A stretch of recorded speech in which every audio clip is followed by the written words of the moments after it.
మాజీ ఎంపీ గల్లా జయదేవ్ రాజ్యసభ స్థానానికి పోటీ పడుతున్నట్లుగా విశ్వసనీయ సమాచారం అందింది. ఓ రిపోర్ట్. వచ్చే నెలలో 4 రాజ్యసభ స్థానాలకు జరగనున్న ఎన్నికలలో టీడీపీ నుంచి పలువురు నాయకులు పోటీ పడుతున్నారు. గుంటూరుకు చెందిన వైసీపీ రాజ్యసభ సభ్యులు ఆళ్ల అయోధ్యరామిరెడ్డి పదవీకాలం వచ్చే నెల 26తో ముగియనుంది. ఆయనతో పాటు వివిధ ప్రాంతాలకు చెందిన మరో 3 రాజ్యసభ సభ్యులకు కూడా పదవీకాలం ముగియనుంది. దీంతో 4 స్థానాలకు ఎన్నికల నిర్వహణకు కేంద్ర ఎన్నికల కమిషన్ షెడ్యూల్ విడుదల చేసింది.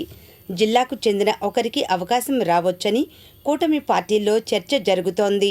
ప్రధానంగా మాజీ ఎంపీ గల్లా జయదేవ్ పేరు ప్రముఖంగా వినిపిస్తోంది. 2014 నుంచి 2024 వరకు 10 ఏళ్ల పాటు 2 సార్లు గుంటూరు ఎంపీగా ప్రాతినిధ్యం వహించిన జయదేవ్ 2.5 ఏళ్ల క్రితం ఆకస్మికంగా రాజకీయాల నుంచి తప్పుకుంటున్నానని ప్రకటించారు. 2024 జనవరిలో ఆయన ప్రకటన చేశారు. 2024లో టీడీపీ అధికారంలోకి రాదనే భావనతో ఆయన రాజకీయాలకు గుడ్ బై చెప్పారు.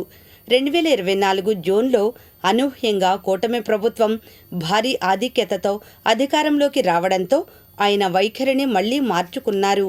టీడీపీ అధికారంలోకి వచ్చిన తరువాత క్రమంగా పార్టీ కార్యక్రమాలకు, కొన్ని ప్రభుత్వ కార్యక్రమాలకు హాజరవుతూ మళ్లీ తెరపైకి వచ్చారు. తాజాగా ఆయన దృష్టి రాజ్యసభ స్థానంపై పడింది. తనకు రాజ్యసభ సీటు కావాలని సీఎం చంద్రబాబు, మంత్రి నారా లోకేష్ను కలిసి ఇప్పటికే పలుమార్లు అభ్యర్థించారు. వీరి నుంచి స్పష్టమైన హామీ లేకున్నా చిత్తూరు జిల్లా రాజకీయాల్లో గల్లా జయదేవ్తో ఉన్న సన్నిహిత సంబంధాల నేపథ్యంలో ఈసారి అవకాశం రావచ్చునని పార్టీ వర్గాలు భావిస్తున్నాయి.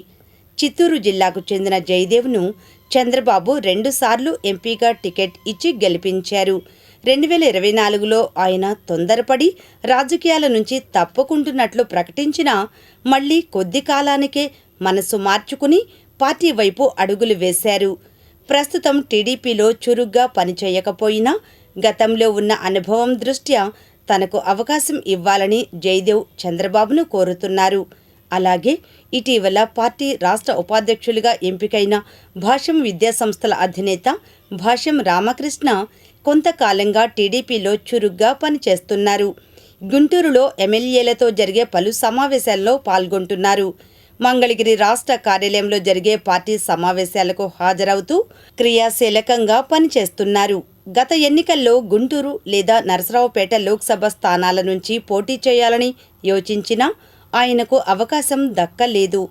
దీంతో ఈసారి తనకు రాజ్యసభ స్థానం కావాలని సీఎం చంద్రబాబును కోరుతున్నారు. భాష్యం రామకృష్ణ పేరు కూడా చంద్రబాబు పరిశీలనలో ఉన్నట్టు తెలిసింది.